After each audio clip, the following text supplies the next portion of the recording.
What is up? Man, that is a Hello, pop, gentlemen. man. God, God, thank you. can you play that again? It's a One way more of time calling from the top. from the top. Yeah, okay. We'll try that in a minute. So how are you gentlemen tonight? Doing good, man. Glad to be on. The Well, little therapy. I've with been all planning these, this for a while. I just wasn't sure when we were going to get you in. Yeah, And with Ted and I's schedules being usually backwards, it's very rare that we have the same day off to do, shows together. So yeah, you picked the right day. Yeah, you know what? I figured I'd shoot my shot and see if you guys were busy and go from there. see, us So, having different days off is really good for the business, but terrible for everything else. Everything else. Well, I'm sure. I mean, it's always got to be complicated, especially with two of you. So I know you guys have watched the show, so you kind of know what's coming. We're going to talk about the Myers-Briggs Geek Nerd Dork. We're going to discuss each of these. So, if you have a high IQ and you're socially awkward, you often fall into the dork category. If you have a high IQ and you have an obsession, you fall into the geek category. If you have an obsession and you're socially awkward, generally you're a stalker. And if you have a high IQ, you're socially awkward, and you're obsessed, you fall into the nerd category. Now, because we kind of deal with toys, we kind of invariably see that just blocked your whole head, didn't it, Ted? Oh, it's fine. We'll go back. Okay. Nobody wants to see his face. Yeah, we'll just do the whole show that way. So, where on this continuum do you think you are, Aaron? Well, I used to think I was one, but looking at this now, I think I'm more of a stalker, honestly. And not to say that I don't have a high IQ. I mean, I find myself pretty intelligente, but I don't know. I'm kind of like it's a weird mixture. I feel like I'm more of like the stalker geek, not so much the nerd. Okay. Like it's just so weird. I need to blend more the other direction. I'm not sure that's how it works, but well, we're gonna make it work that way today. We'll make it go that way. All right, Ted, you're up. Where do you think you're at? Well, I'm really glad that Aaron went first there because I was gonna be your first stalker on the show, but no, apparently technically that was Travis, but we know we don't talk about that. Excellent. Yeah, so I mean, as far as IQ goes, I actually consider myself to be an incredibly ignorant person. Not that I'm dumb, but I didn't really do well in school, not because I'm dumb. It's just I didn't care. I'm also not smart. College. Yeah, I'm very street smart. I'm not college educated.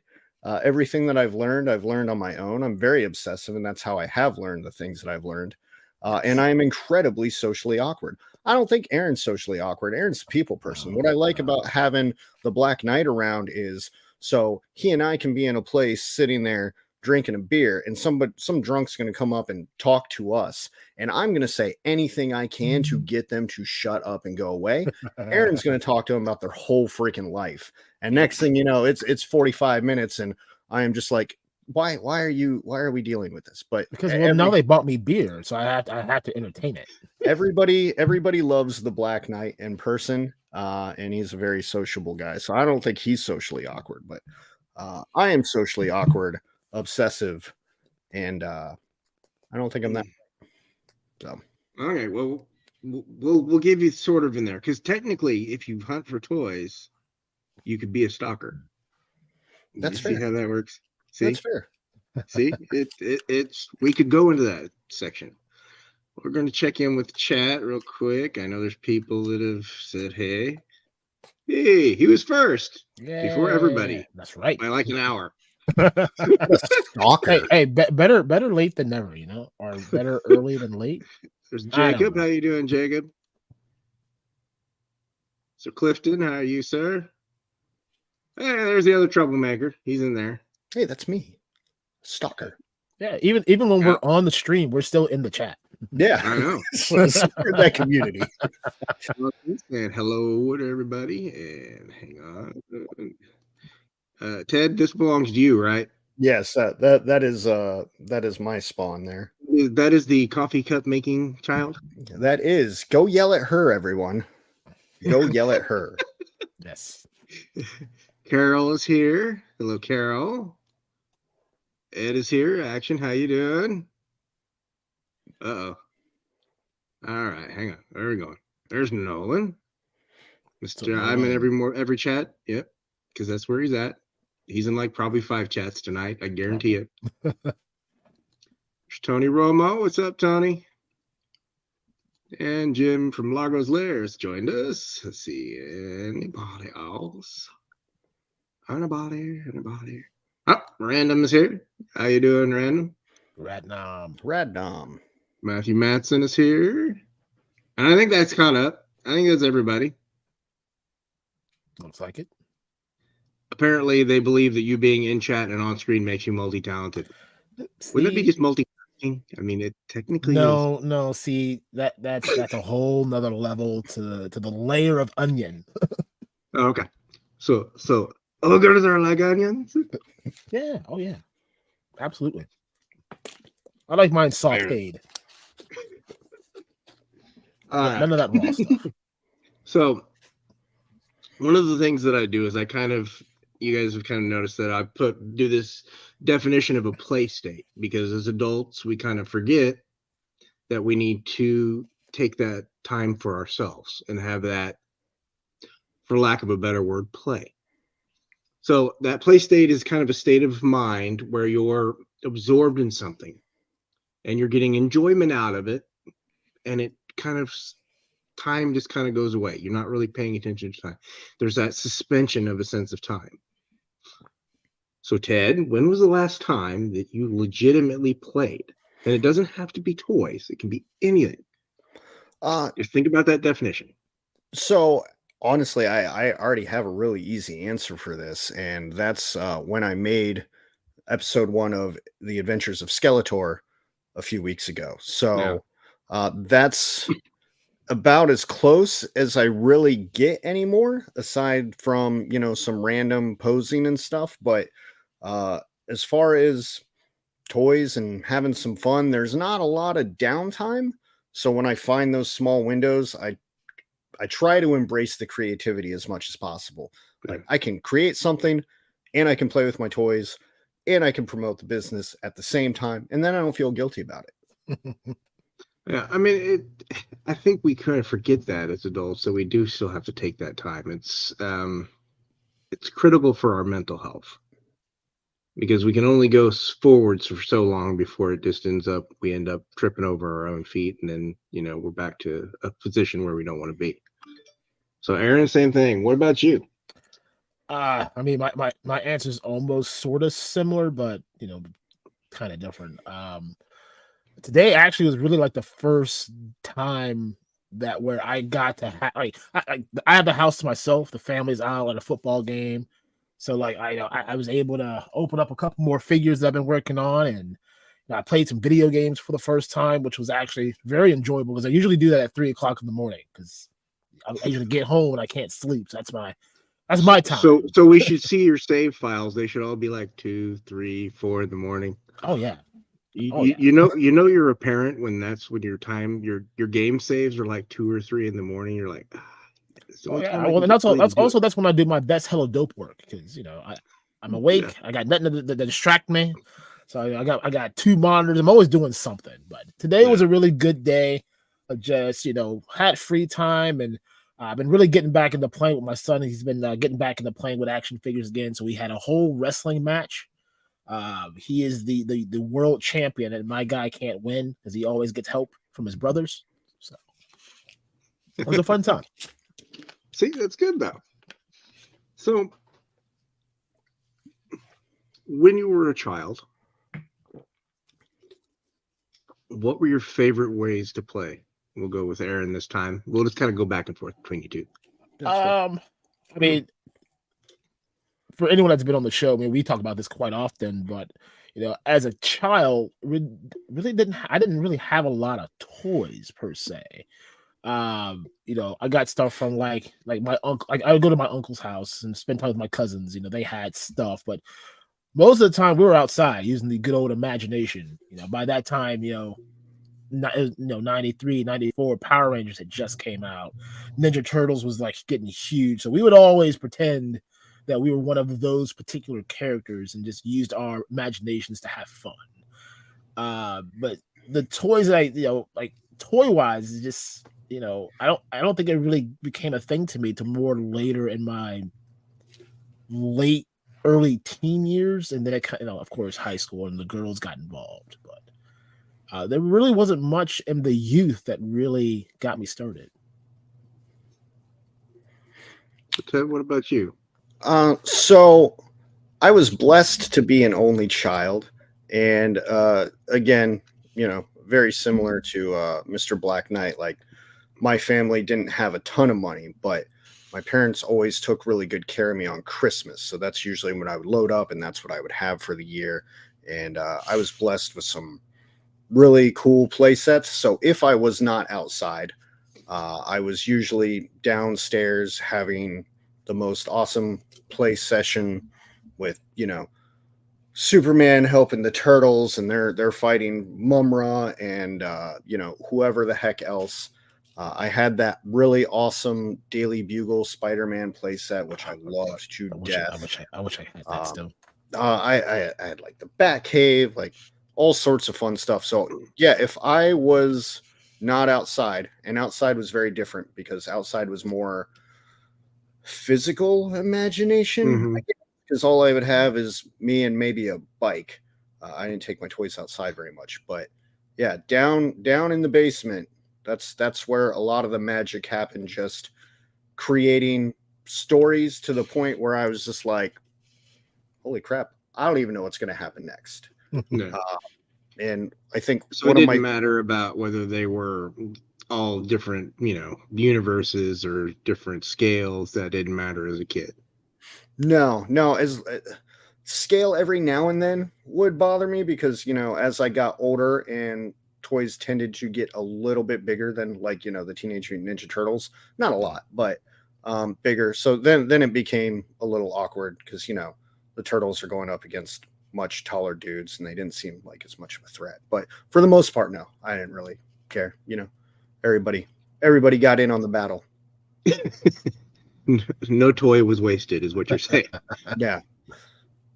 So in thinking about those times, what kind of feelings does just thinking about those sessions of play, Ted, do you think that what kind of feelings do you have when you think about those play sessions?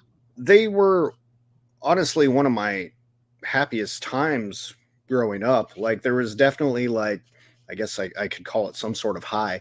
It's certainly something I miss because I'm surrounded by stuff right now. And even if I tried my hardest, if I sat down here, nobody's home, completely quiet, I don't think I could recreate now the kind of stuff I was doing then. I just overthink it. I don't know, but it was definitely a high. You'd be done and you'd be like, man, that was good. And then you just go do something else gangster, But you, Aaron, when was the last time that you can think about those feelings that you had as a kid when you were playing? I probably the best now is these years. I have an 8-year-old son, so I get to live vicariously through him. As a parent, you're always was taught that give your kids a little more than what you had growing up. Yeah. So like I said earlier, they're not having a plethora of toys and options to play with, and what outside of some small secondhand stuff, I wanted to make sure that my son had all the things that he likes, and in return, there are things that I like. So now, like I said, I get to relive those childhood like dreams now with my 8-year-old son. So I really get to enjoy that piece of it, playing with Spider-Man and wrestling figures and just and kind of like Ted, my son has no care about different figures and who they belong to. Yeah. Everyone gets to have fun. If we're having a big battle royale, you got Spider-Man, you've got whatever toy this kid's had. I don't even know what he has anymore. But it's just a fun time to just kind of have that life that I wish that I had, then. But I get to do it now. So, Ted, how about when you play with, you kind of mentioned that you just did that Skeletor thing and you kind of just barely play with your toys now. Now, you say you have less creativity as an adult because you want to constrain it because of whatever in your head, you're overthinking it. So what do you think is more complex about your overthinking versus as a kid? Because as a kid, you didn't care whether you overthought it, right? No. So it's just your head getting in your way, right?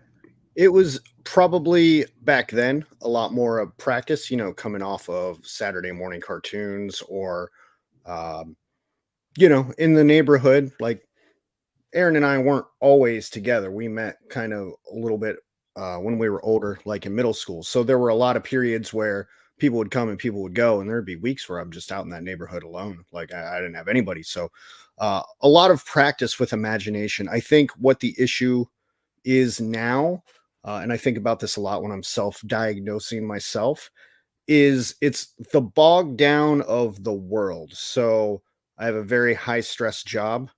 I have a wife and a daughter my daughter's older now and doesn't necessarily need me to be on top of her every single day. She can manage herself. I also have 3 dogs, and it just becomes this time thing. So high stress job, trying to build a business, the family, and I don't know, just all that. It eats away. So when I do get those creative thoughts, like what I did with that Skeletor video, it's almost like I need to get this out, because if I don't, it sits in there and it rots and it festers. Yeah. And I absolutely hate that. So when I do have those little sparks, I have to get that out of me, because I don't know when it's going to come back. Okay, so what about you, Aaron? Is there anything that you do differently? Let's say you're playing with your toys versus, a kid versus now. You got your son you play with, but do you go with his rules or do you make your own with him? Oh no, it's his rules or no rules. I get to throw in some input every once in a while, but at the end of the day, I don't care. It's the little times I need to enjoy now, because like he's about to turn 9. He's playing soccer, hockey's about to start up. Like he's very active for being 9. So soon he'll be in the middle school, and those days will just start to dwindle away. So I really made it a focus in my life, no matter what it is now, to enjoy these times that I have while he's young and and enjoys the art of play before he goes any other direction. Yeah, before he becomes a teenager and then gets lippy and annoying, and you just no he does that now. Really? he thinks he's 18 already. It gets worse. Yeah. So yeah, no, it's one of those things. So what were some of your childhood toy lines, Ted? Oh boy, it phased in and out. So Masters of the Universe and Thundercats are the first thing that I truly remember. Then we went into kind of the Turtles era, and then it became just a strange free-for-all of just random stuff, from Supernaturals to DC superpowers to Star Wars figures. And then eventually, as I got older and into high school, I was still playing with my toys into high school. It's just they were hidden in a closet. So I had a big walk-in closet. Mm-hmm. And so I could stash it all in there. So when people came over, it shut the closet door. But eventually in high school, it transitioned to wrestling. So I had a whole wrestling arena setup in my closet of WWF and WCW figures, and that's about where it ended before I finally moved out. But man, just about anything under the sun, if it looked like a cool figure, and I thought that somehow, because when I would stop playing, sometimes I'd get cut off, right? You gotta go to dinner, or you gotta go do something that you don't want to do. You'd have to do a to be continued. And sometimes I'd be sitting there, I'm like, I don't know how this is gonna go. One side's doing really well over the other. And then you get this opportunity to get a new figure, and you get so excited because you're like, this is about to change the landscape of everything. Once I introduce this guy, it's all gonna change. So yeah, if it looked cool, I was definitely grabbing it, getting it in there. So Aaron, what were your childhood toy lines? Ironically, a lot of the things that I don't really have now, well, some things, like telling me very early memories of, Thundercats. I loved Thundercats. Would always race home to watch the cartoon when it was on TV. Transformers, which I kind of got back into a relove of, but I don't have any Transformers that I think of. But wrestling has always been a staple. With my dad, he kind of introduced me into wrestling. So I've always had some form of wrestling figures in my life. And then I got into superheroes, which I was never really a DC guy except for Batman. Gotta love Batman, but I have always been a Spider-Man fan. So I had as much Spider-Man things that I could dream of, and then it got into more of the villains, the Carnage, the Venoms. I really got into like the bad guy side. And then of course, like now, a nice plethora of the GI Joes or the Valorverses, and it's kind of like a weird rehash of things that, like, looking at the Ninja Turtles then versus the Ninja Turtles now, and it's just kind of weirdly looking at the two worlds because they're different, but they're kind of the same. Yeah. Well, I mean, Playmates has been using those same molds for 30 years. Yeah. Yep. To the point that they've rehashed them and like, hey, we're just gonna reintroduce this 1992 line. Yeah. And say it's new. It's an interesting model, and for me, I guess it's kind of it does kind of put a throughput on everything as far as that.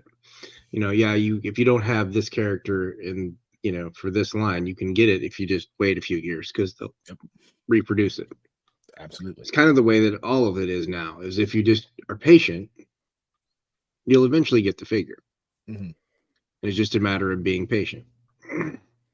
Absolutely. So that's me with this Danny Pennington. Go over some toys that you guys sent me. And then get here, then go to here. We'll start with Ted's, and then we'll come back to yours. All right. So here's your NECA Turtles. This is the movie Turtles, right? Yeah. So when those movie Turtles dropped, oh my goodness, I don't think I've ever been so excited to get some figures in my entire life. Love these. I don't touch them anymore because they still have some of those NECA issues. So the amount of hands that I've actually broken out of the pegs, most of the hands I can't even use anymore. So I was just like, you know what? Y'all are posed. Leaving you alone. And that's where they stay. This is why they stay in a box. Don't have to worry about it.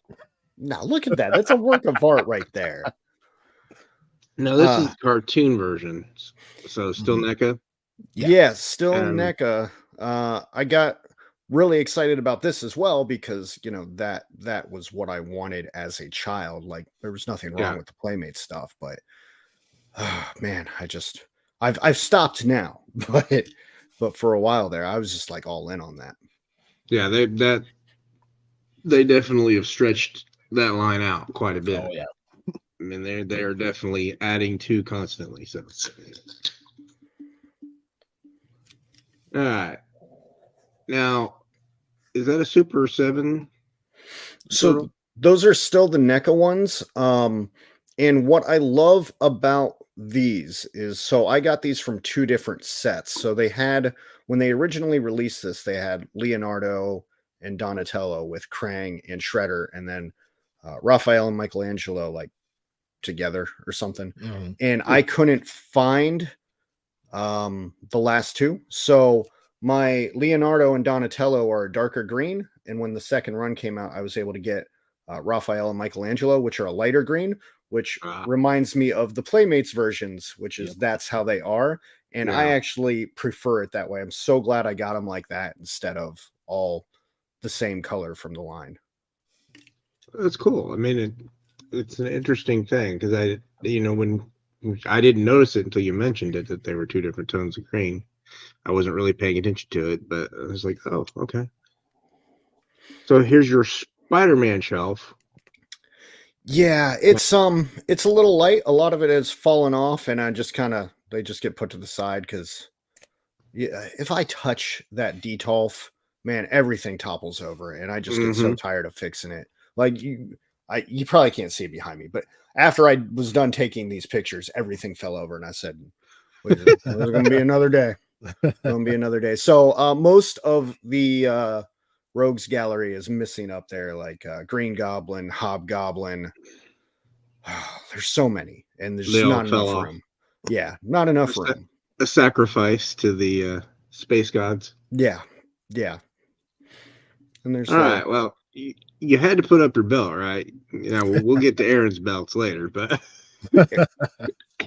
his belts are much nicer than mine. I was blessed to find that belt for $10 at Goodwill. So hey, there you go. Best buy of my life. And then we got the Chris Jericho, a little bit of the bubbly, which I bought 2 of those and drank one. It was amazing, but that one just sits there on display because I think it's funny. Drink it in, man. Drink it in, man. Now, this is your signed Power Ranger stuff, right? Yeah. So I have 3 different Rangers there, 2 Red Rangers. The Mighty Morphin is actually Rocky. And then we have the Jason David Frank there, the Green Ranger. Mm-hmm. I got my Dragon Dagger, and then Pudgy Pig because best villain ever. It's such a fun figure, man. And he did not fit in with the Power Rangers display, so I was like, you know what, you get your own special spot. Hell yeah. Well, wait, hang on. It's a Power Rangers villain that didn't fit in with the Power Rangers display. I'm confused. He's just too big. Yeah. We'll get to the picture in a minute. There's just not enough room in there, which sucks. Okay.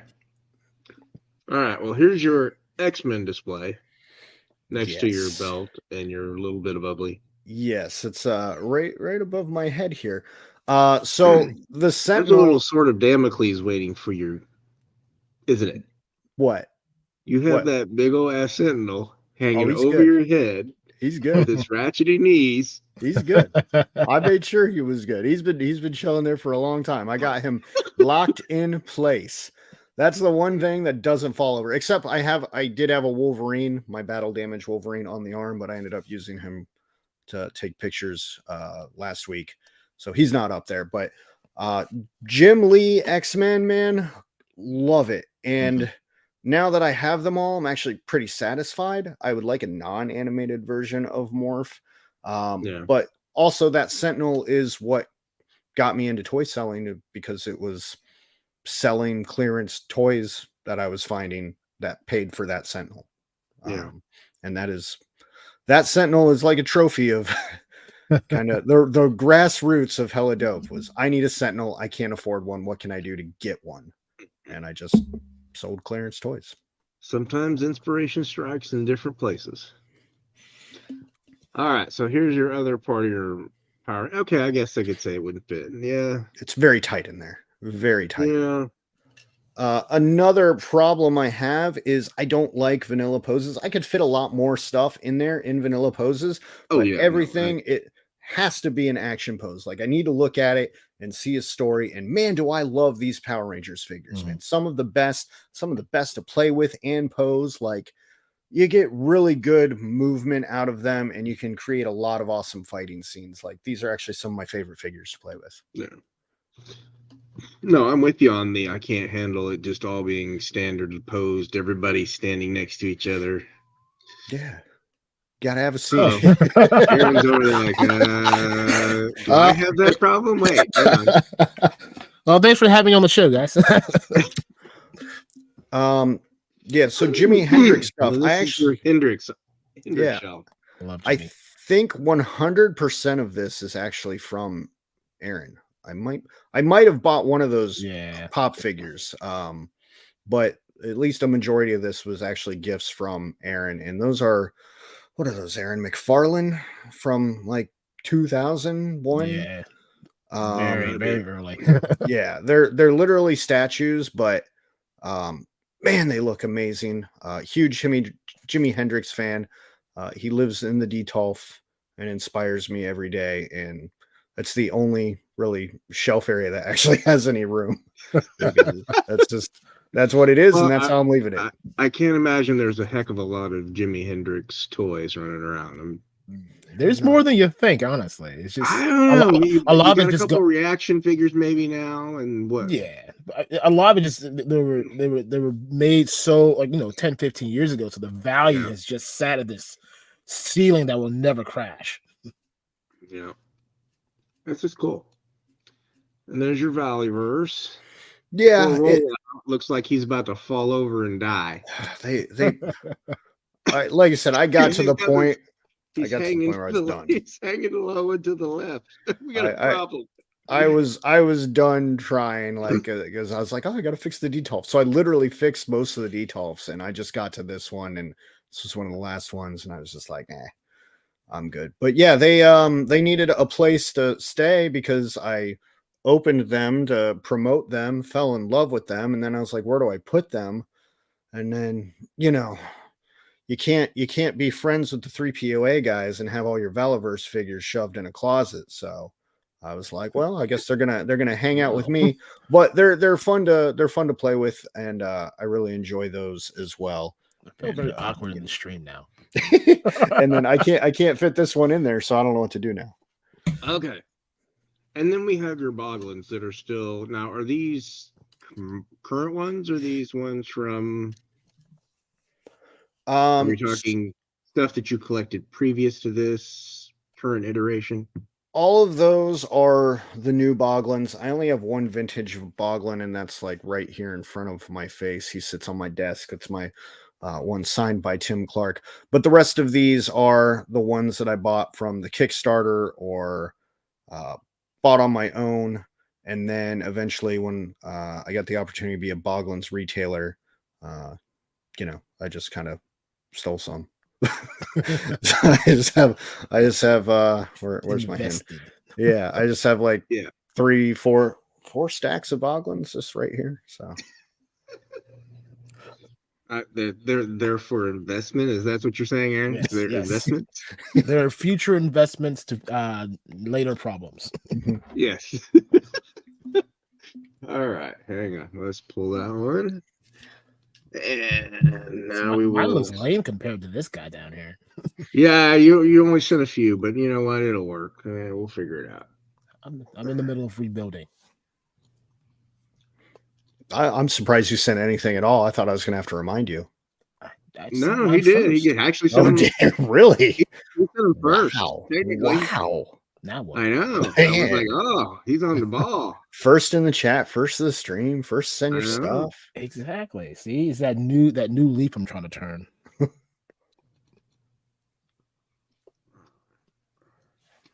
Hopefully this one shows up all right. I don't know. This one picture may be a little bit. Might just have to zoom in. Yeah, it's fine. I do kind of like the idea that you got the belts and then you got a wrestler hanging out with the belts and then you got a pop, I'm assuming, of the wrestler. I can't tell what that top one is. Looks like Randy Savage. Randy Savage. That's Macho Man? Okay. Yep. And you got Stone Cold, and then you got Alexa Bliss. Alexa Bliss. Which I keep trying to she's always in Columbus because she's from here. And like I actually knew her before she made it big. So like trying to get her to sign this figure has been like a thing of mine now.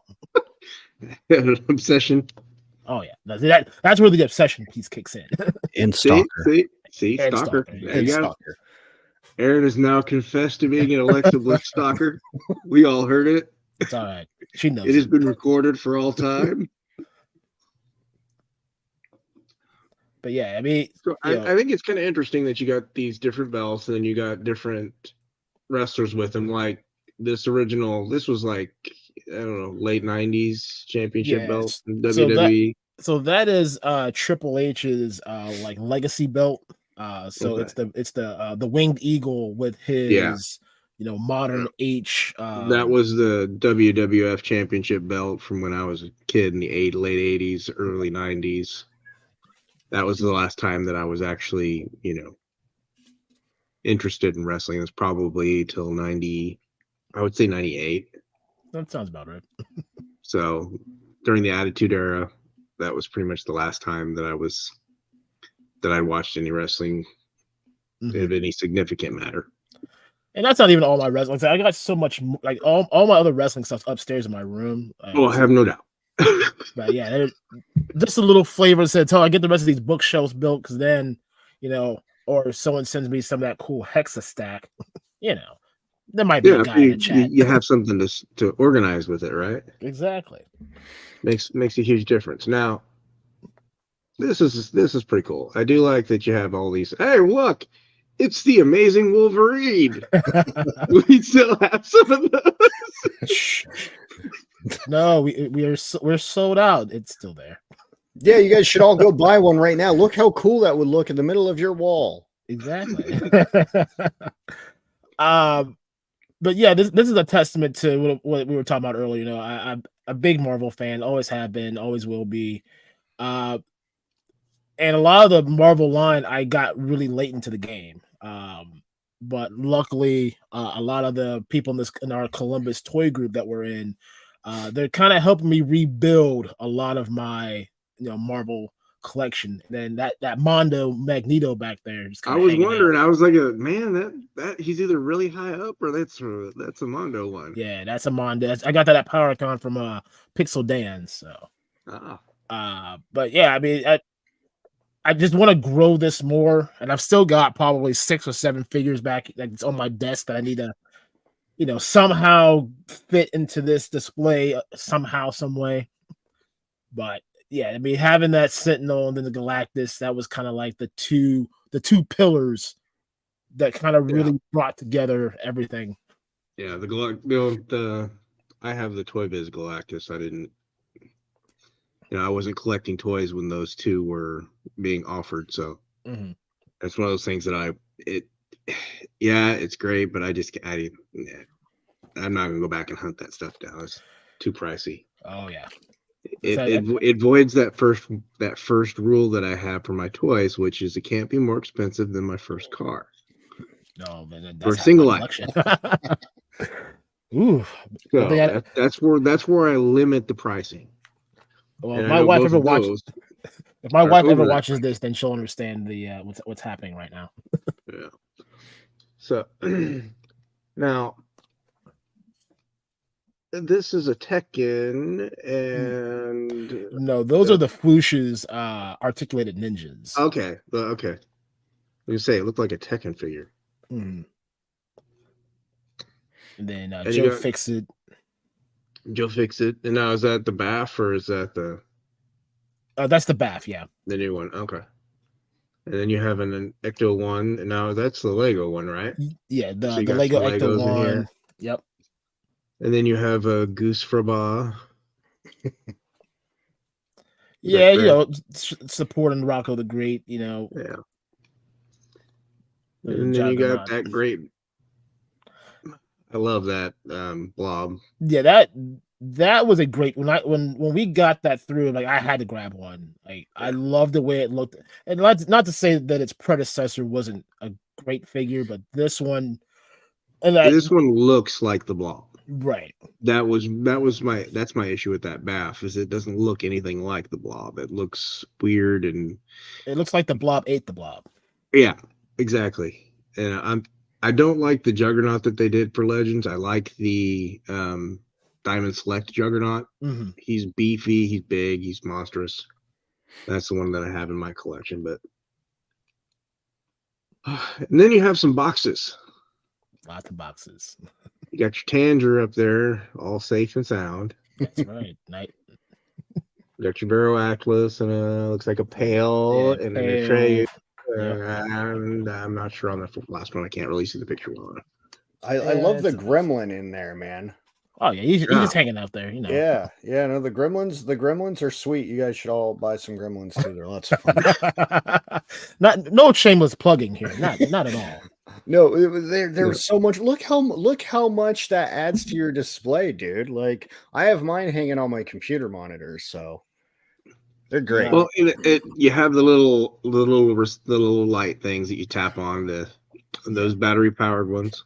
Yeah, I need to swap those out because I didn't realize how much the like it eats the battery at them. So I got some plug-in ones from Amazon coming like next week. And then you got your McFarlane now. That's the Bane bath line. The dark. Yeah, okay. Then you got a Reverse Flash, a Catwoman, and a Dr. Fate. Yeah, those all came from PowerCon. McFarlane was just handing out stuff left and right. So I'm like, I'll take free stuff. And these are the Balliverse, and you got your exclusive. I'm assuming that this is the Horde. Yeah, that's the Swarm Horde. Yep. And then you got your Joes. It's kind of an interesting thing because you got a Cobra Commander, and then you got Storm Shadow. Do you know him? I'm trying. At 41, 42, I think those are the True Builders. Yes. And then for 53 and 55, and then you get 71. I mean, it's an interesting thing. So so G.I. Joe for me, it's I'm not married to the line. I like certain characters, and ultimately, like I said, once I get all the shells built, like I have in my mind what I want to do with them, and like having Torpedo and like Shipwreck, they look cool. I like them, but they don't fit with my vision. Which a lot of that Valorverse will then play in part with it. I actually have, like, even though they have their own story, I actually have it in my mind that it'll be Valorverse versus G.I. Joe, and they'll be in a little war. Interesting. Okay. Now here's another wall of honestly, when I first saw this, I was like, is he showing me a wall of product, or is he showing me a wall that he has? I mean, you can buy them if you like. I'm confused. I was confused there for a minute. So kind of like Ted, with the bottom two rows there are all the movie turtles. There's actually some more under there, but the floor under that is a hot mess right now. But that is all of the first movie, Secret of the Ooze, and then I just got Turtles 3, the San Diego Comic-Con version, along with the Universal Monsters and some Mythic Legions that I had laying around. Yeah, those Universal Monster Turtles are actually pretty cool. That stuff. See, if I love them. If I was ever going to get a Turtles, that would be the Turtles that I would get. I like them, but then they said, "Oh well, we're just gonna do another wave of them." So like NECA, literally, like you were just saying, they're going back to that well again. And as much as I love Turtles, and like I said, I have all the movie Turtles because that's what I liked. It's time to do something else. Yeah. But yeah, no, and then, of course you got Mythic Legions, so you kind of dabble in a lot of lines, so that's good. Yeah. I try not variety. I try not to overly stick to one, but at the same time, I know what I like and I like what I know. Yeah. Well, Mr. Wonderful is asking, why it can't breathe? Because Travis, why it no breathe? Sometimes they just gotta stay suffocated in their boxes. Don't feel bad. At least 5 to 10% of my stuff is still in boxes. See, if you ask Ted, like to even have this display behind me is impressive. Like to have that out. Like I got this here. This is probably my new favorite toy of the year. The Night of War. Yeah. When I saw this at PowerCon, first off, I knew I had to have it, and then this is now sitting on my desk with Thane, so they hang out, they're buddies now. But as it slowly yet surely, things get open. But it's space, it's time, and then just having the creative mind to like figure out what I want to do with it once I get them open. This is my toy of the year because I paid an ignorant amount of money for him and I'm mad about it. So Ted, why? Were you being impatient, Ted? He was too why didn't I grabbed it off the shelf all excited and didn't look at the price until I got to checkout. Oh. So now he has no choice but to be my favorite. Well, like the thing about like here, like in Ohio, like a lot of this, like a lot of places that you see that like they're Walmarts, Targets, Ollie's, they deep clearance stuff. We don't get that here. So I like every once in a while you'll maybe find something good on Target that didn't get picked through by the early hunters. For us here, like if you don't grab it while it's there, you're probably not gonna get it, and if you do, you're gonna pay that highly inflated online price. So we've got a scalper area for sure. Yeah, we do too. Because there's obviously a lot of Targets, and there's not a whole lot of most of the stuff here sits until it hits clearance, and then people will start buying it. So and then I see people finding those Crimson Guards for $5.99. I'm just like, really? Wow. Really? That sucks. I'm glad I wouldn't mind going to get a couple of Dusties for $5 to do a custom with him, but that's one of those things. Sometimes you just got to be patient. And Ollie's does get a bunch of legends, and the Ollie's here is kind of hit and miss for me as well. But there's only one, so it's not. The other ones are like an hour, totally different way, and I'm just like, I'm not going out to do that for an hour. I'm not. Yeah, most of our legends are like pick and choose. Now, if you need a Shayna Baszler, man, my Oz is loaded. Like you can kit bash the whole shelf. Well, I got a bunch of these at the Ollie's across the street from my work, but the rest of the legends that are there are just Eternals or great. Yeah, they're not good. MCU stuff is like, This was a good grab though. I was happy with this. So. No, there's not. Those are great. They're multi-useful because you can put them in the legends. You can put them in a G.I. Joe because ninjas. I don't know how the frig that happens with military toys, but okay.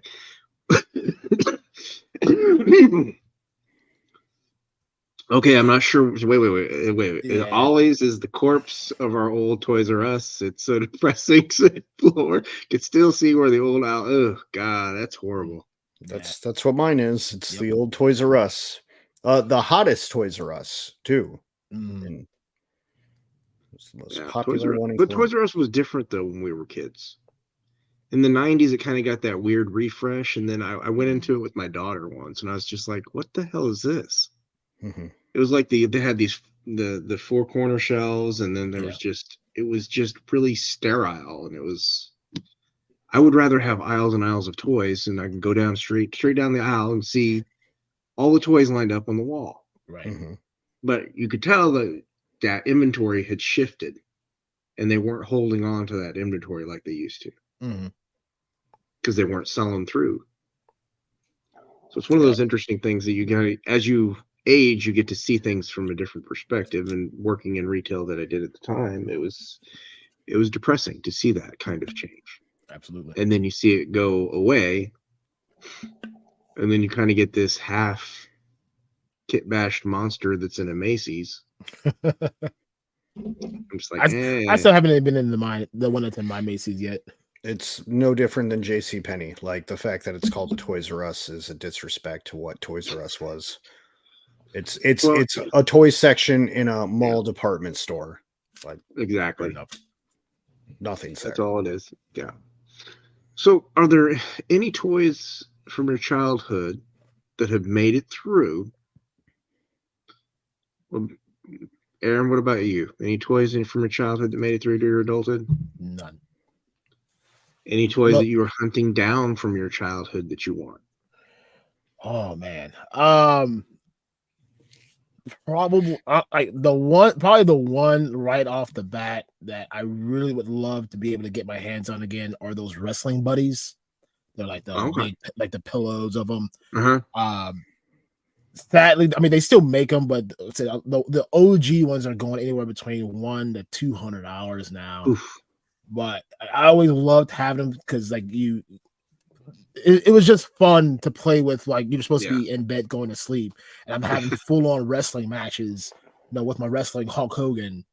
But that's something that if I can get again, I would love to have. So what about you? Are there's toys that made it through for you?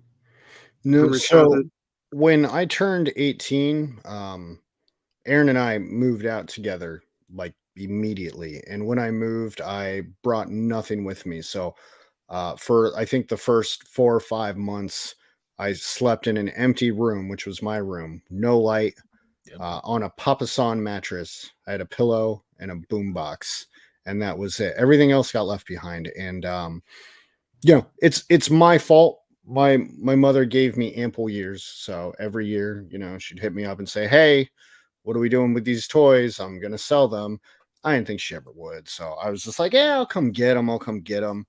And I never got them, and she did sell them. And now, anytime that I'm over at my mother's house, if I get a chance to go to the basement, I'm kind of like snooping around, and I'm like, "There's no way she sold all of it. There has to be some box somewhere that still has something." Yeah, no, but she says she sold every single last piece. But some things that I miss, I'm really excited about the Motu voting because Fright Zone. I had a Fright Zone playset. I loved that. I also had my Mumra's Tomb playset, and that was cool because like it would flip around. Yeah. Man, I loved that thing. And then just all my old Turtles, Supernaturals, all my X-Men figures, my freaking Daily Bugle playset. All of it's gone. Every last bit of it. So when I got married, I had to start over. So now hang on. Whew, there you go. So I'm assuming that both of you are kind of those stop and starter collectors. You stop for a while and then you pick back up. I was more of a I could never decide what I wanted to collect.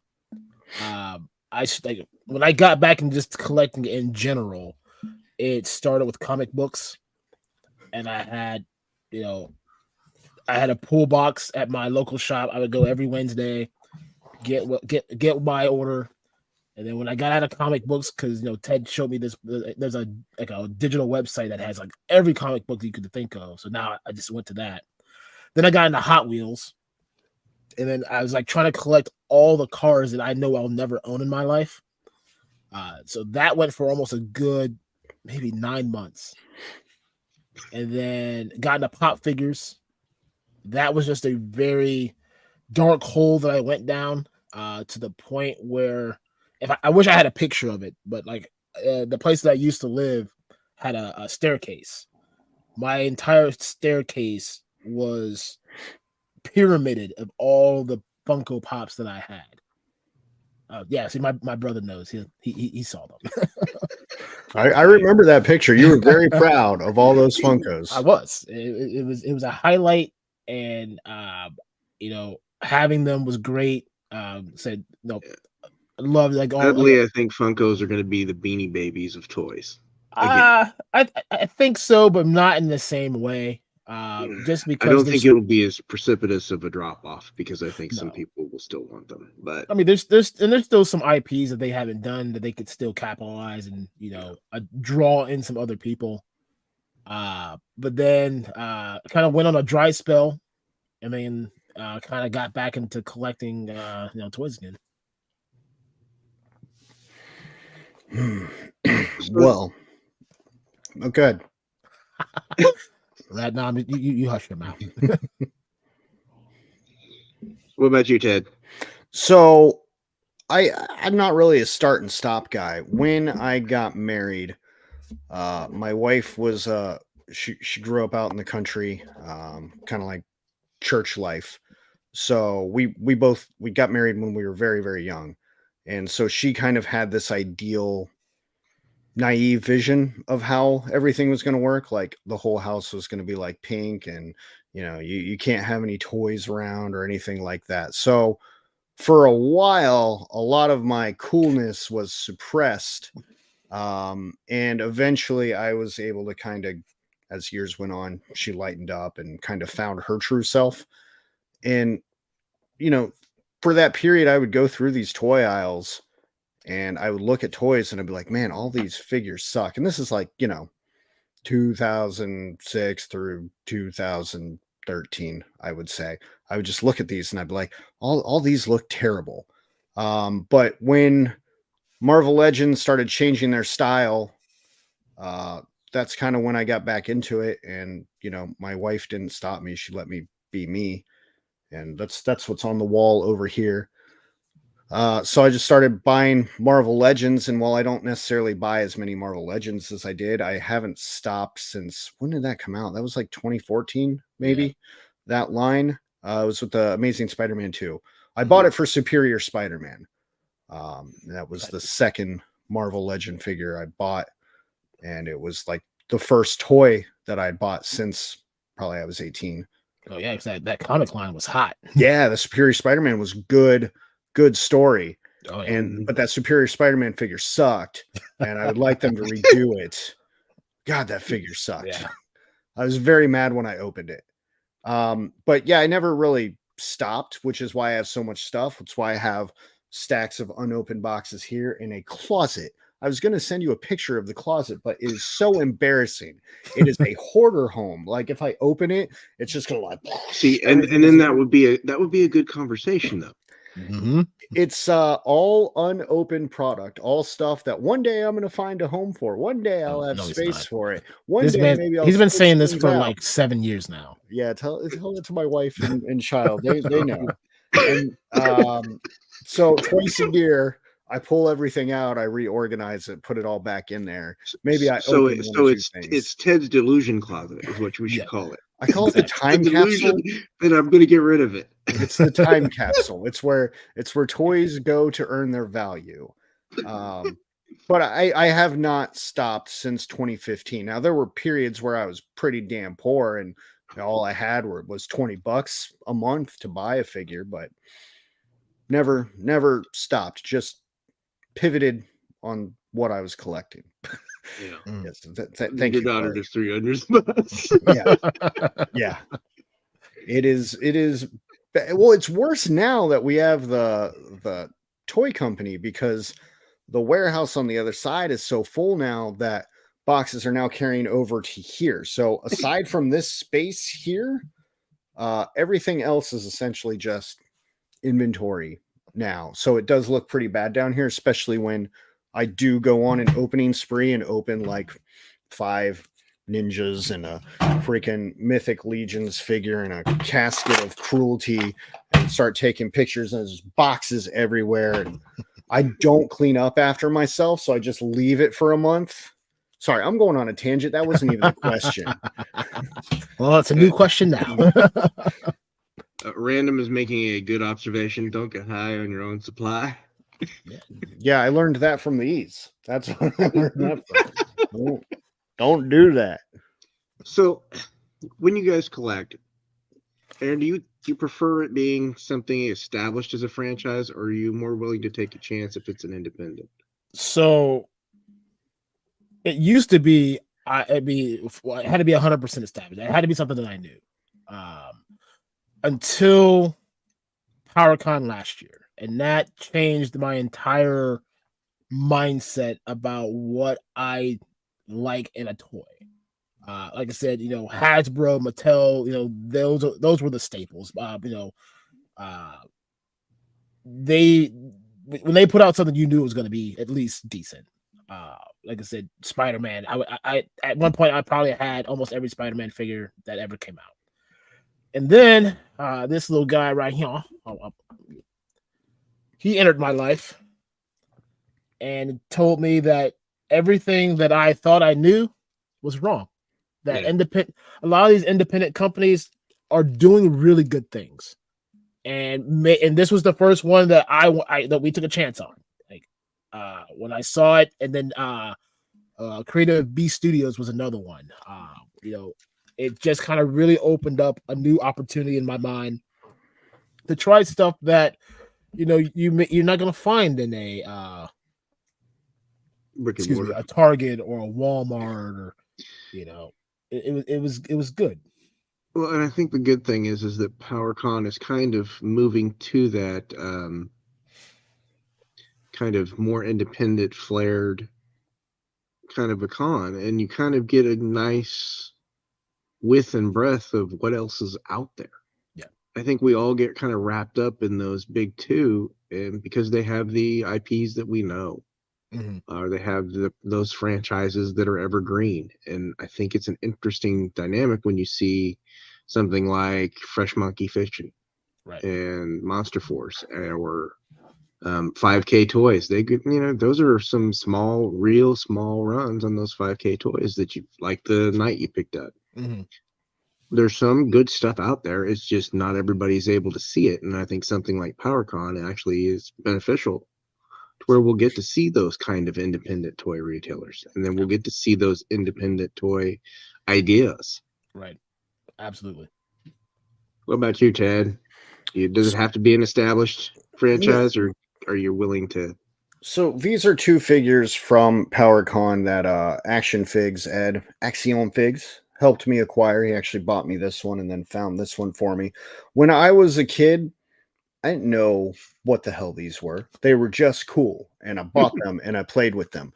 I think a lot of the problem when I started collecting was, in 2014, 2015, when you went into the toy aisle, there was no G.I. Joe, there was no Motu. There was Marvel Legends and wrestling figures, and the rest were kids' toys. So you didn't have a lot of options back then to begin with. But I don't discriminate against a cool toy. If something looks cool, I will mess with it. And if I mess with it and I like it, then, maybe we'll add on more. I mean, I just bought that Mr. G, King of Brooklyn. He's just a giant gorilla, like just decked out in gold chains, sunglasses, and a cigar. Like, why not? Yeah, why not? I didn't know anything about Mythic Legions, and honestly, I don't know any of the lore or understand a damn thing about it. But who doesn't want a skeleton in freaking armor? This is dope. I don't care. The skeleton in the armor can fight the freaking no-name ninjas, and I'm perfectly fine with that. Quite content. Hell, he can fight the Punisher, fight a freaking gremlin. I do not care. If you make something cool, it's quality. It's not going to fall apart. Rat Knob's comment. So, I think it puts you guys are in an interesting place because you are retailers. So sometimes you're going to look a little bit differently at a figure, particularly for the sales values of it, because you're going to be looking at, does that kind of switch that you have to make as a retailer kind of affect your collecting habits? I would say so, because this is the conversation that Ted and I have almost weekly now. So when we go through and we look at things that we're going to order, I'm like, hey Ted, what do you think about, I don't know, this particular line that's coming out? He's like, I wouldn't collect that. We're not going to get that. I'm like, well, Ted, you got to remember, this isn't for us. We might dabble with it later, but we have to change our mindset of, this is not just about what we want to collect. It's what everybody else that we're trying to, I'm trying to think of the word I'm trying to say here. Attract, I guess is the word. So I would say yes and no. Like it definitely changes the way that we look at things, but at the same time, it's a lot of it is our own influence of, I want this, so we're gonna get it, and then hope that somebody else wants the other 18 of them that we just ordered. Well, and that's kind of the interesting dynamic that you guys have, because as collectors, and as toy shop owners, you can kind of get wrapped up. Let's say the community in and of itself is saying, oh, this is a great thing. Does that make you more likely to be interested in it? If there's a community of people that you think there's going to be potential customers? Yes. Yeah. That's why we spend so much time in the community, in streams like yours, in streams like Punk with Toys, in the 3PO. Anybody that is doing any sort of news or talking about something, whether their opinion of it is good or bad, being in those chats and talking with the people. And okay, this show talked about this figure, so like the Build-A-Figure, the HasLab is a good example. Like, obviously we can't get the HasLab, but if it was something that we were able to purchase today, everybody's talking about it. You could buy 5 of the HasLabs each. We're not doing that. We're not doing that. But, I mean, legitimately though, you could.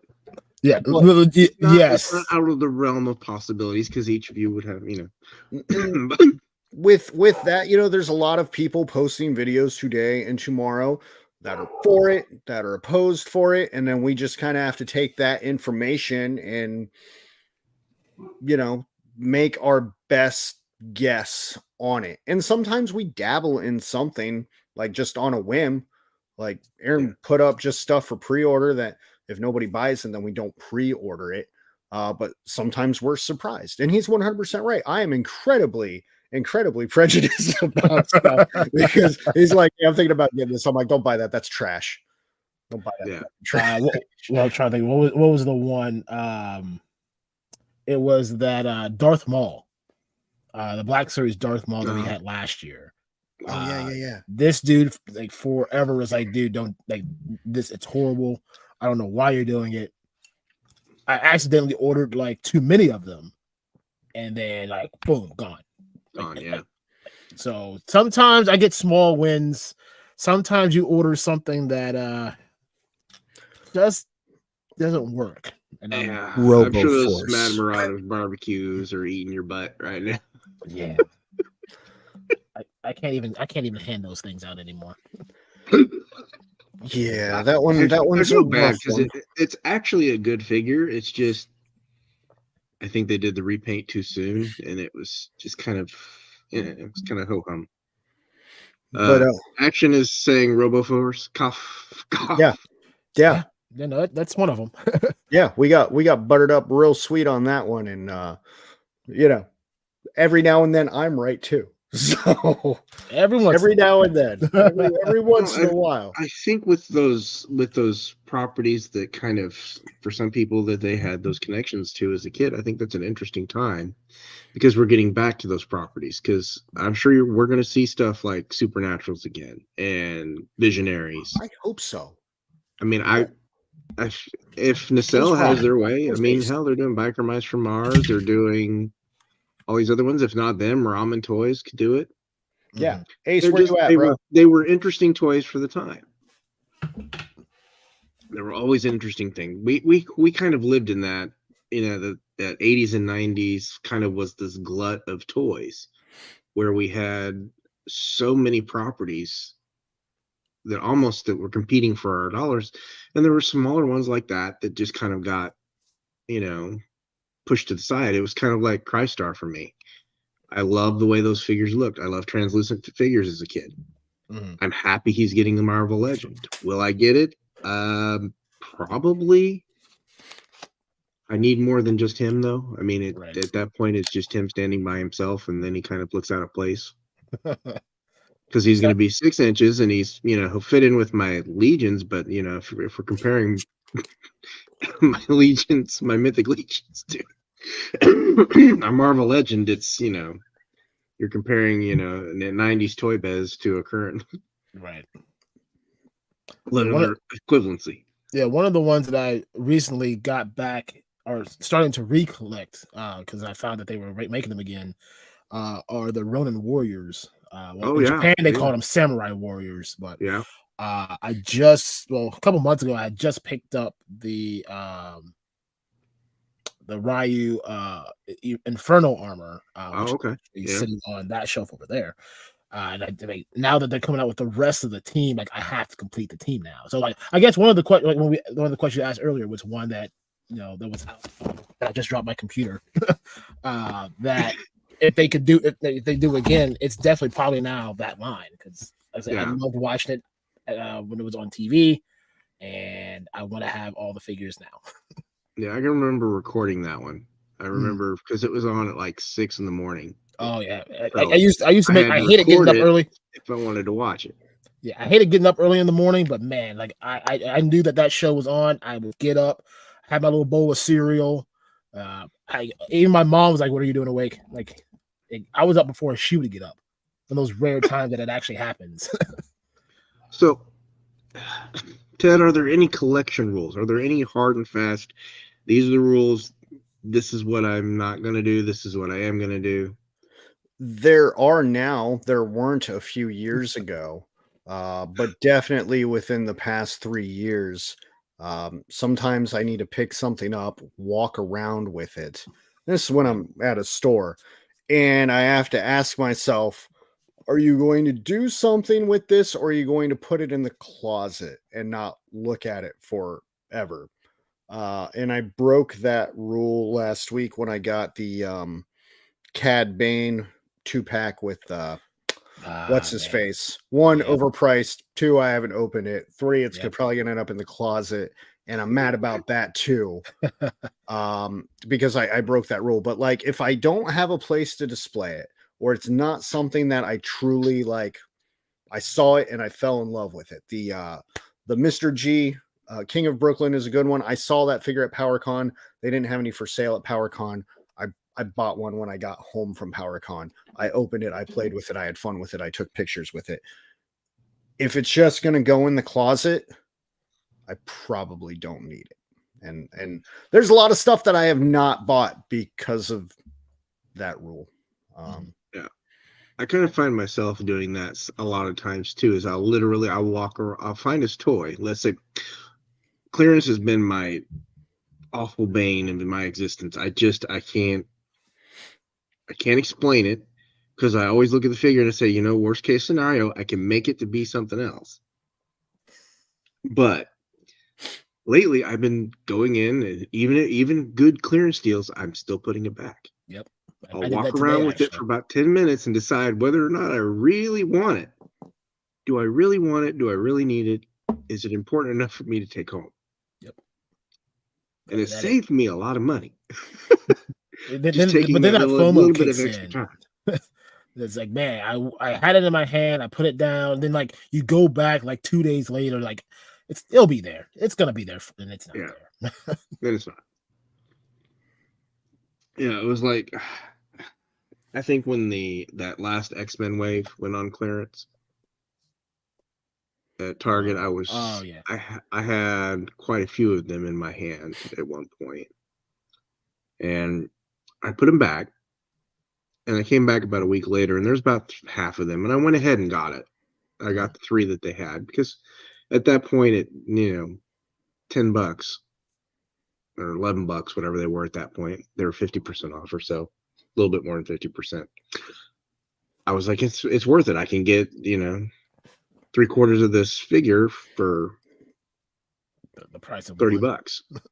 So I got those 3, and then of course I had to track down the other 2 that I didn't have, but I'd already had one because I bought him a while back. So I think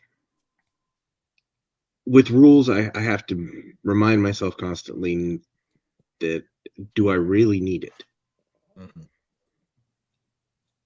So, Aaron, what about you? Any rules? I usually have 2 solid rules that I follow, and Ted already spoke about the first one. If the walk around rule, but the other one, probably my biggest rule is the rule of fate. If it's meant to be, it shall be.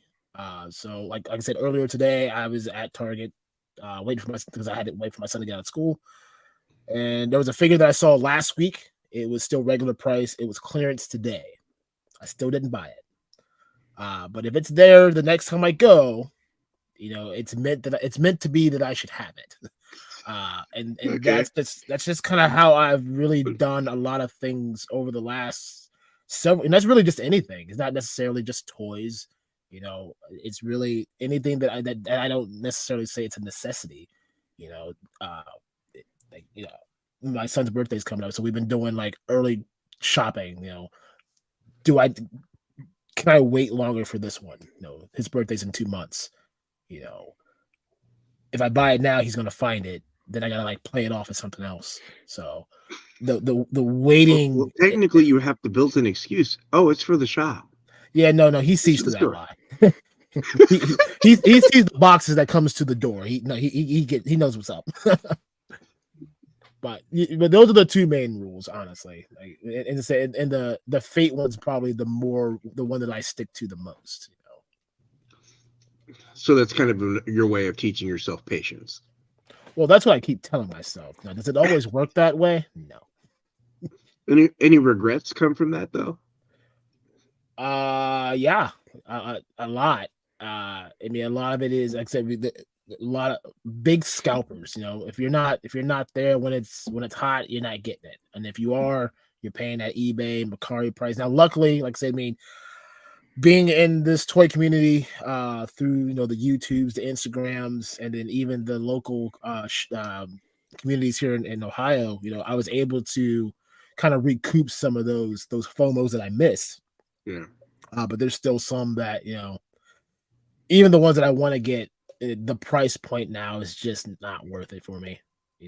Maybe I catch a reissue somewhere down the road, and that's just a And I think pill that I'll swallow.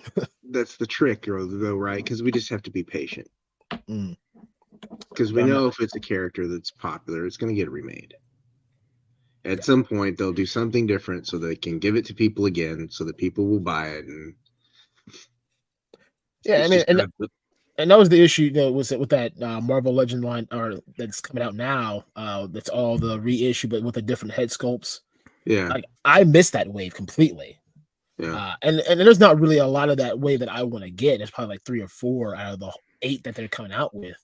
But like, for me, that's perfect because I can get some of the things that I'm missing from my collection. But at the same time, it's like, I go back to rule number 1. If I wait long enough, if it's there when I'm ready for it, will it still be there? So yeah. it's a dangerous game to play, but also, it keeps me grounded of not just blowing every credit card that I have between Walmart and Target every other day that I'm sitting there. Yeah. Well, I think we have to balance that. I think if we don't, if one of those things goes out of whack, it's not a good thing. So, and there we go.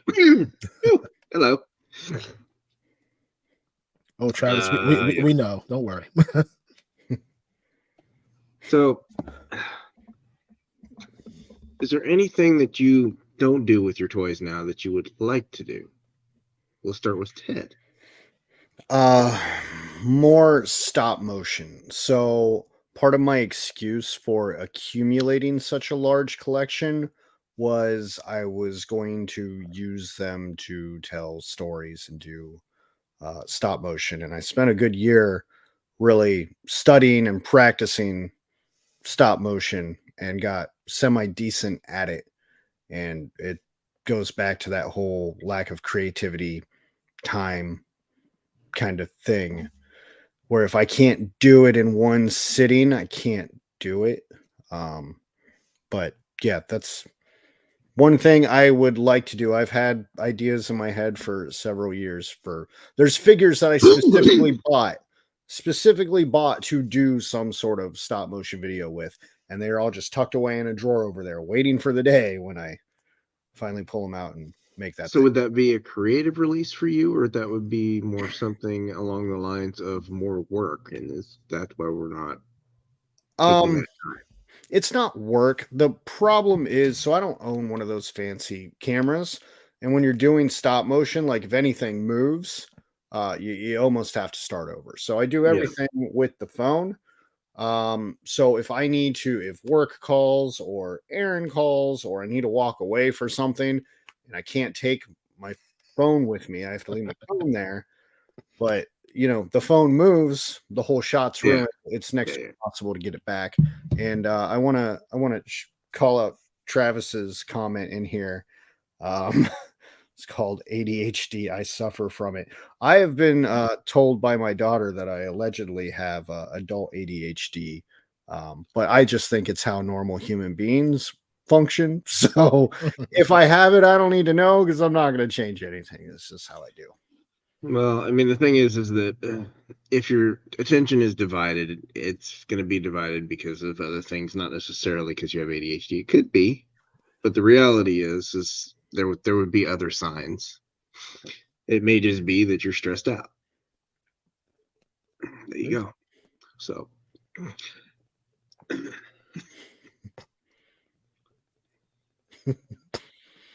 yep. I don't know. They tell me stuff like, well, these are signs of people with ADHD, and it's just like a list of things that I do every day, and I'm just like, that's normal adult human being stuff, guys. It's called adulting. It really depends on certain other factors. I mean, you can get a very general diagnosis of ADHD, and as an adult, it presents a little differently.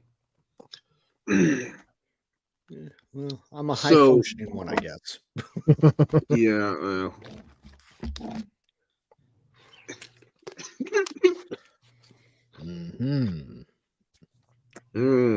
She's throwing you under the bus. Yeah, she does that. She's backing the bus up, throwing you under it, going over a couple times, just to make sure. Let me roll the speed bump out real quick. For a kid who's not a teenager anymore, she's still very sassy. So probably worse than what she was as a teenager. So true.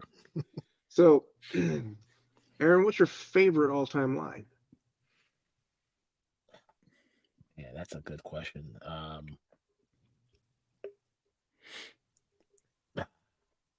don't know. I'd probably still have to say it's still the Hasbro Marvel line. That's why what attracted me as a kid. That's what attracts to me now, outside of the independent stuff. But I will always have some form of Marvel figure somewhere in my life. So that will probably always be like my favorite, no matter what.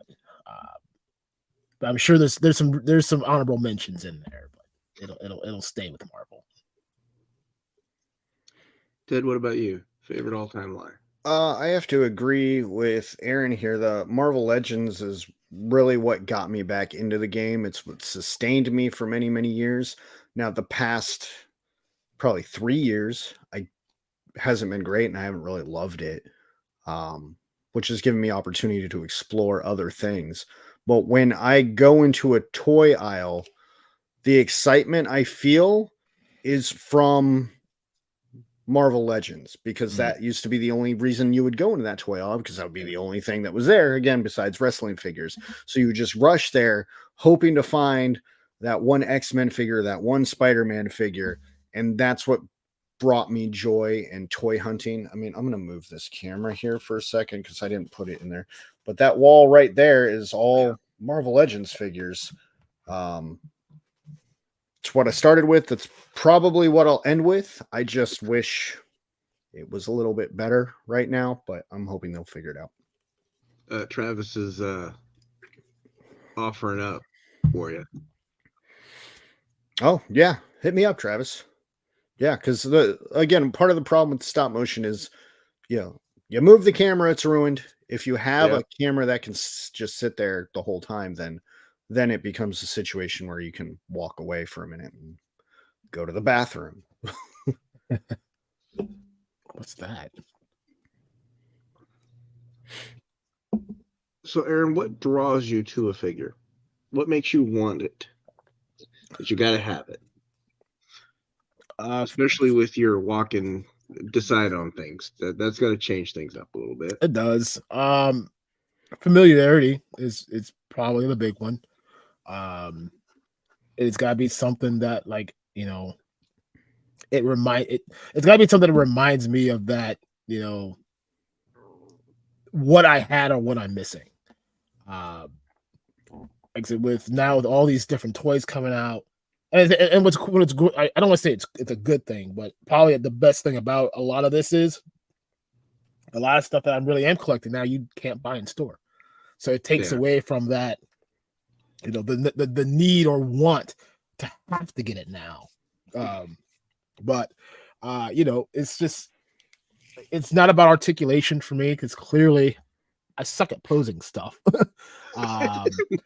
It's mainly got to be like, it's got to be something I know.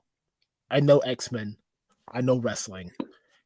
Those are just going to be the two big ones right out the gate, and then subline things are just, do I think it looks cool? Do I think it looks cool in my collection? Obviously, I mean, a lot of these boxes are going to get opened, eventually. But a lot of it too is, we tell ourselves these boxes are going to get opened eventually. Ted's smiling at that. I hit it because I have all the gargoyles. They're in the closet, and I don't have. The wings just take up too much space, and I don't rationally have any way to put them except from hanging them from the ceiling. Right. But I don't even know if I want to do that, because then I have a sort of Damocles of a large piece of plastic flying off my ceiling. Right. That's true. But I mean, probably the other thing to your question is, with a lot of the box stuff, is the artwork looks really great. Yeah. Like the last Ronin line. When you put all the sides together, it creates a mural. Yeah. So like stuff like that, that maybe some people don't even think about. Like that's what I pay attention to. So Ted, what about you? I'm the opposite. I appreciate articulation because I do enjoy, posing figures and kind of using those poses to tell a story. Now, again, as a kid, this is what I had. But when we're talking about modern stuff and buying things nowadays, I could not buy a Super 7 reaction figure. Like, that's just not going to do it for me. I need movement. I need flow. And that's it. I mean, as long as it looks cool. And now it's also a scale issue because, for example, I have the Fox Forge figures, which aren't they're not that far out of scale, but they're just a little bit beefier. Yeah, they're a little bit wider and a little bit shorter. They're very close. I mean, you could fudge it with some photography. That's more like Motu kind of scaling. Yeah. And nowadays everybody stays separate. So my Motu stuff stays with my Motu stuff. But as long as it's in scale with a majority of the collection, and I can pose with it and do something cool with it, or just have fun with it. And that goes back to the Gremlin, right? The Gremlin's not really in scale with anything I have, but I have a lot of fun with this Gremlin. Well, honestly, if they put those Gremlins in scale, they would be tiny. Yeah. They'd be like 2 or 3 inches at most. Yeah, but I have a lot of fun with them. So if I see something and I'm like, that's cool, I would have fun with that. Or if I can do some bad toy picture, because that's the kind of toy photography I do, is poor toy photography. Or if it's something where I'm like, yo, this could be a stop motion, or we can make a silly video with it. That's usually what gets me. So Aaron, you mentioned earlier about figures that you were missing that you want. So what were they? What are the figures that got away? Oh man, that's a list that I do not have anywhere near me.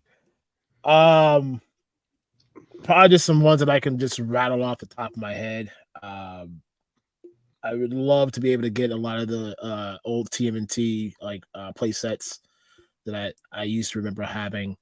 Like I said, I'd love to be able to get some of those Golden Age WWE figures, both in the 3 3/4 scale. Then it wasn't really 6 inches. Then it was probably more like a 5.5. But the bone crunching ones, or the bone crunchings, and I think it was the W. I think it was the LGN ones.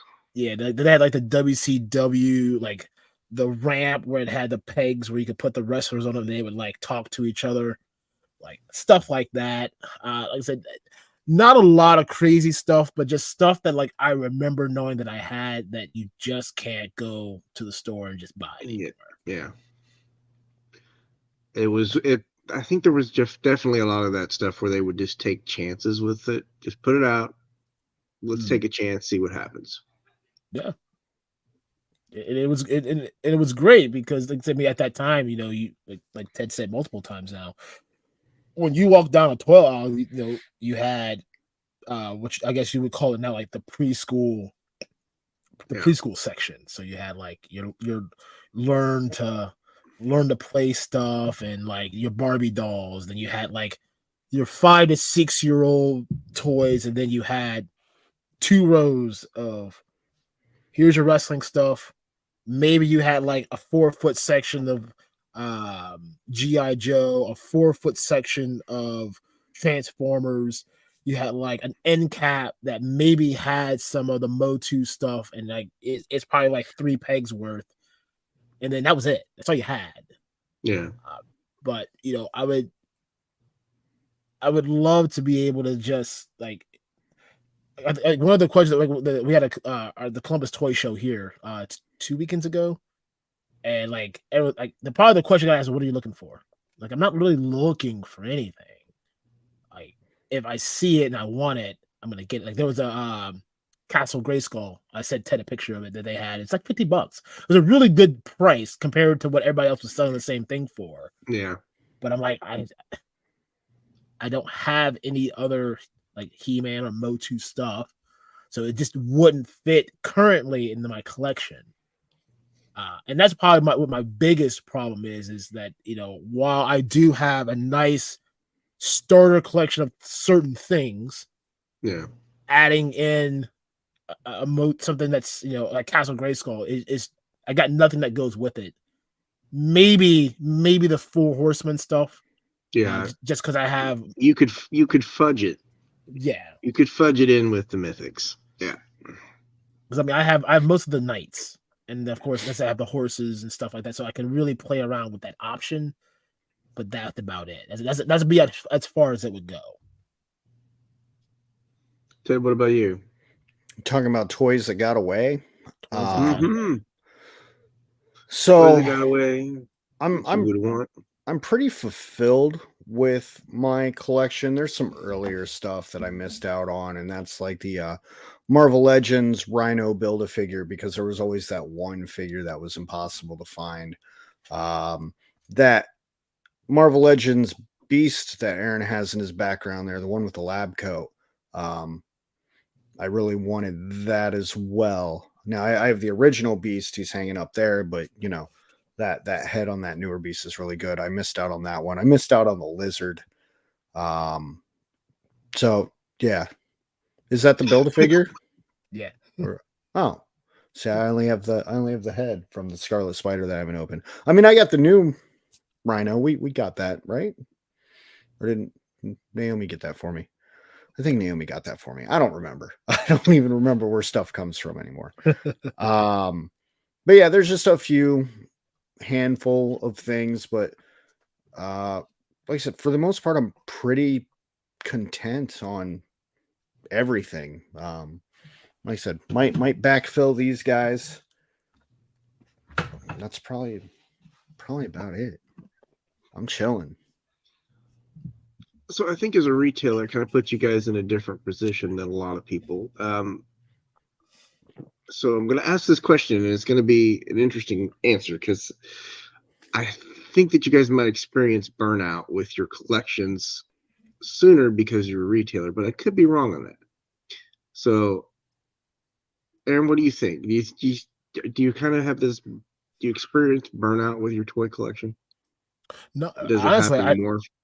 Honestly, I think it kind of reignited a new fire, because it having so many different distributors now. With Valverse, we have NECA, Diamond. There's so many different companies that provide different things that now I do get that opportunity to pick and choose some things that that I want to get. I can try to complete sets that I have access to. So no, I don't think it burns it out at all. I mean, if anything, like I said, it's just gonna make it burn brighter. Okay. So what about you? You ever get any burnout? No, out of the 8 years that I have been consistently collecting now, I don't experience any burnout. I will admit I'm a little desensitized to some things. Like I don't find myself catching the FOMO that much anymore. But like Aaron said, it's really cool to have stuff come in and look at it, and it gives us an opportunity every now and then to dabble in something that maybe we never might have bought on our own, but maybe it's damaged. We need to open it or show it off or something or whatever. And then we get to play with this figure. I think the only thing that, aside from the desensitizing, would be it's just a space issue. So I'm just a little bit more selective now with what I'm not accumulating as quickly because I'm not this is going to sound weird. I'm not a big fan of selling my toys. They're my toys, and I don't care if they're sitting in a drawer. You heard it here, folks. He's a toy retailer that's not fond of selling his toys. I don't like to sell my own personal collection away because I bought them all for a reason.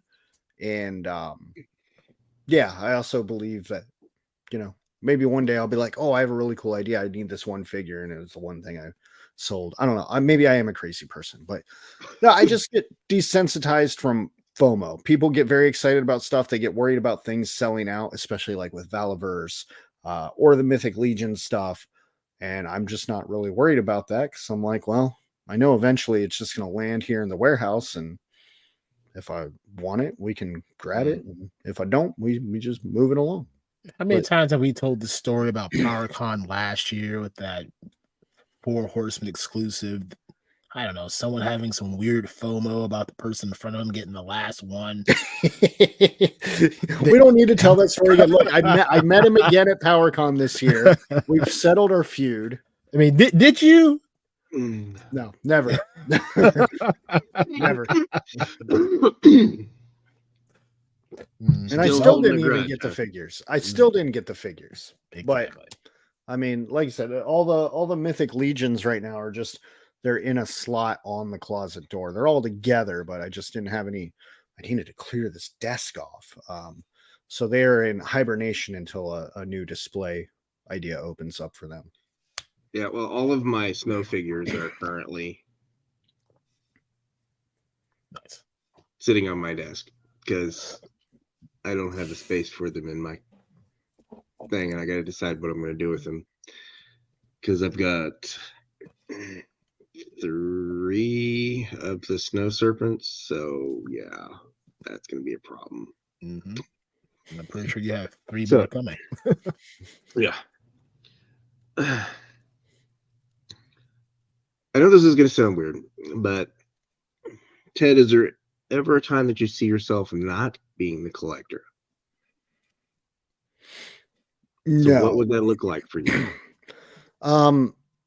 No, even if I was like in financial straits, I would find another way that didn't involve selling off my collection. But the stuff that surrounds me inspires me. It brings me joy. Before this was a mini YouTube studio, this was my man cave. I would come down here, dim the lights, put on some blues, drink a beer, and just stare at all my cool action figures. And maybe I would grab one off the shelf and I would pose it around. And it was incredibly relaxing. I can't function like that down here anymore. I'm very sad about that. But I can't imagine a life where I don't have that as an option. I don't get down here every day. But just knowing that I have the option, I would never stop this. Definitely slowing down a little bit because again, space. But I don't know. Helladope could take off. Aaron and I could go buy really nice houses, and suddenly I got 3 rooms full of toys. And then we just ramp back up, right back in it. Let's go. But yeah, it would take a pretty extreme shift in my personality for me to stop. So what about you, Aaron? I think it's always going to be something. I mean, if it's not action figures, it's going to be something else. Maybe I'll hit a weird midlife crisis, and I'll start collecting cars or something. I don't know. It's always going to be something. I don't, and that's just how I am. I used to think I would go. It's called going with the trend of what's the thing to collect, but now I just it's toys today. It's shoes tomorrow. It's vintage T-shirts next year. Who knows what that road's gonna look like? And they say I have the ADHD. Maybe that's where my son gets it from. Huh. That would just mean that you wouldn't have any focus on it. So well, maybe that too. So this is when back in the day when I was counseling. Back in the day. I say that back in the day, it was 8 years ago. It's not like I stopped. Well, I did, but I didn't. We would use what's called the magic question. Now, for therapeutic interventions, one of the things that we would ask is, if all of your problems went away today, what would you do? But as collectors, we're going to have a different question. Okay. That question is, if space and money weren't an issue, what would you collect? Everything. And why? Everything? Everything. So you just have a house full of just everything. If I had the ideal perfect house, I mean, if I built it from the ground up the way I want it, I would have a themed room for every room. So like I would have like a Batman room that would have like all Batman related things, like a Batman carpet, like a Batman coffee table. I'd have posters and pictures and just like everything that's just Batman. I'd have like a Spider-Man room. I would just have rooms of of all the things that I know that I could never have that I can now have, because like if money and anything wasn't an issue, it wouldn't have mattered. I would have all the things that I've always wanted. Ted, what about you? I think I would start with going back and recouping everything that I lost from my childhood. Maybe new, maybe used. I don't know. I mean, as far as like what I would get, I can't necessarily answer that. Like, I can't say, I just load up on Marvel Legends, or I would just load up on Mythic Legions. I would just buy the things that make me happy when I see them, and maybe I wouldn't have to have that conversation of, should I buy this or is it going to be put in the closet? Because that closet theoretically wouldn't exist anymore. It'd be a much bigger closet. I mean, it would definitely create a problem for that rule that you have, right? Especially since the closet doesn't exist now. See, it's interesting because if we ask that question and it takes away the rules. And if we take away the rules, we become less structured and a little bit less disciplined. Apparently, Happy's had that dream. Each room was themed. Lost it to. I mean, that was like my ideal like dream of a house. Like, I love sports. I don't play anymore, but I still enjoy them. But like, I always wanted to have like a sports room. But like, it has a bar and it has like the really big TV and like the real cool, comfy like recliner couches. Like, I just want to take that and expand it into a much bigger world of encapsulating all of the things that I've always wanted to collect, or things that I've used to collect that I don't, collect now. So like that is exactly where that comic, like I've always had that that dream in my mind. One day when I win Mega Millions, it'll happen. Maybe. No, just Mega Millions. Yeah, that's all I need. That's all. Yeah. You don't have to have Powerball too, right? No, Powerball. That's the money for the cars.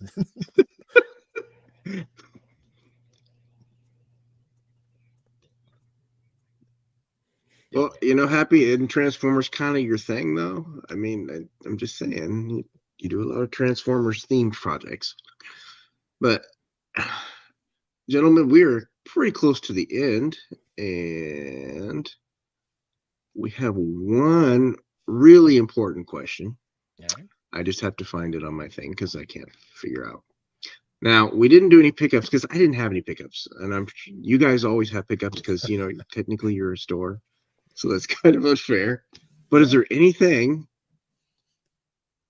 that you picked up this week that you want to show the folks? Or anything that you want to highlight for the store? I did actually pick up some stuff this week. Like I said, because we have this. I like that. So on our Facebook group, it's the Columbus Enthusiast Toy Group.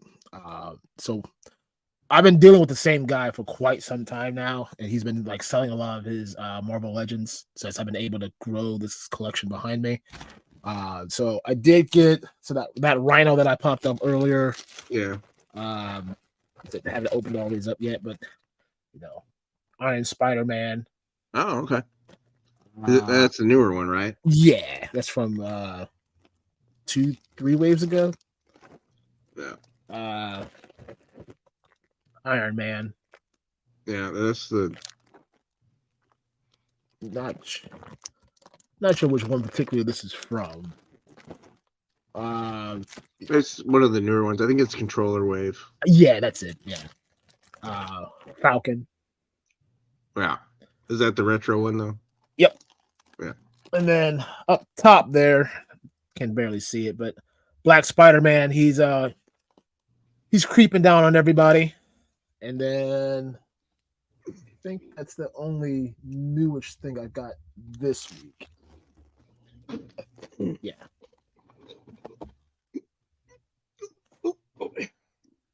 I mean, I have stuff that I got in, but it's stuff that I got over the last couple of weeks. It hasn't stuffed this week. I mean, if you haven't shared it yet. Crimson Alley Viper. Okay. And I got in my Valkyries. Still waiting on my Trouble Bubble to ship. And of course, I've got another Snow Serpent somewhere over here. I don't know what I did with it. There it is. And of course, I got the ones on order with you guys too. So that's a big package. I didn't realize it was going to be that large. Yeah, it's a pretty good size package, and it's got a lot of accessories. So, Ted, I hope you got some more boxes, buddy. You know, muted. Yep. I think it's about half the size of the drone and scrap iron box. So it's not okay. That because I was able to fit that in a pretty decent sized box. Okay. Yeah. Should fit in a 14 by 12 fine. Yeah. We're glad you were able to find out you were still muted. Yeah, I figured it out. Ted, what about you? Anything? So aside from the Cad Bane 2-pack that I bought, which is probably already in the closet, I didn't buy anything, even though I did actually a lot of toy hunting this week, and I just didn't see anything that I loved. But, since you mentioned the store, there are some fun things that we do have in stock right now that can ship out first thing tomorrow. We do have a restock of all the Wave 2 from Animal Warriors of the Kingdom. So all the figures, the head packs, all that fun stuff. Yeah, Wave 3 should be landing soon. Yeah, you got to load up now. It is spooky season. The Bride of Frankenstein landed to us right during PowerCon. So if you need the black and white version, it is here and ready to buy. This landed yesterday, so I did an impromptu live stream on Instagram while I was packing all the pre-orders for this. Sorry about that glare. This is the NECA Mirage Splinter. So, really fun figure. Comes with a lot of stuff. And then, lastly, one last thing. We did happen to find a few very limited supply of the Gargoyles Armored Xanatos. So very limited quantity left. We were sold out, but there were some just put aside just in case. But I double checked yesterday. All the pre-orders are fulfilled. So these are in stock and ready to go if you missed out on that one. But that's a handful of things that are active right now. At Helladopetoys.com, you can buy those.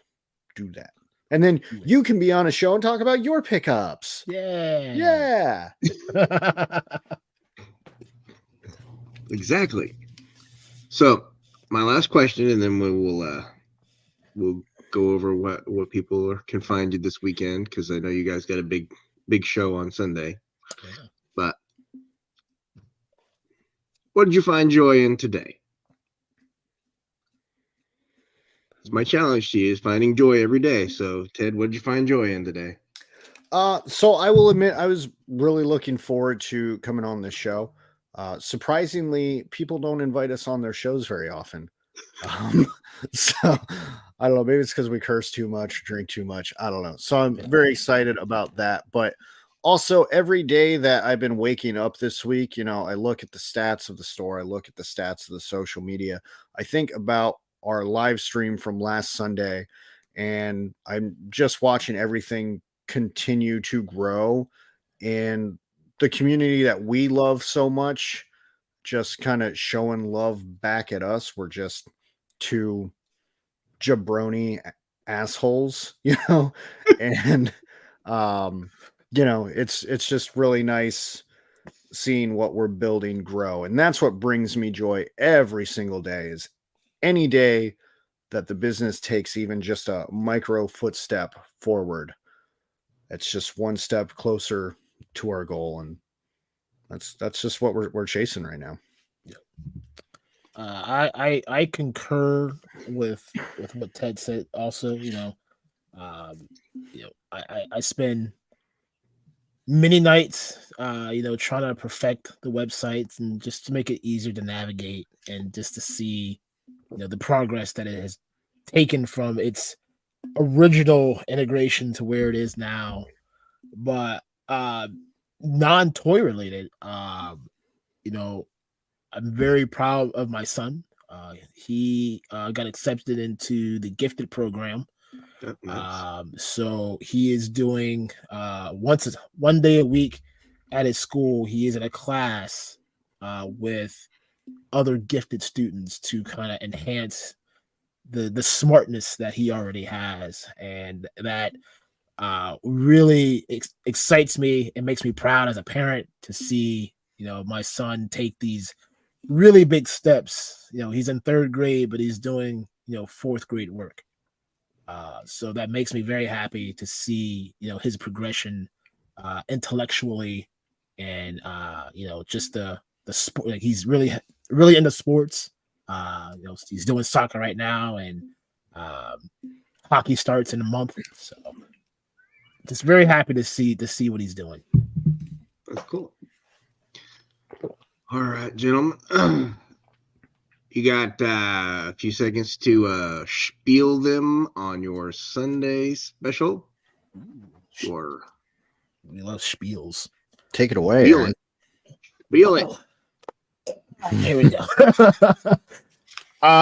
So if you guys were not part of our last Sunday show, we did something phenomenal that we sort of cared about, but not really. But then, like, once the fruit was there close enough, we pushed it.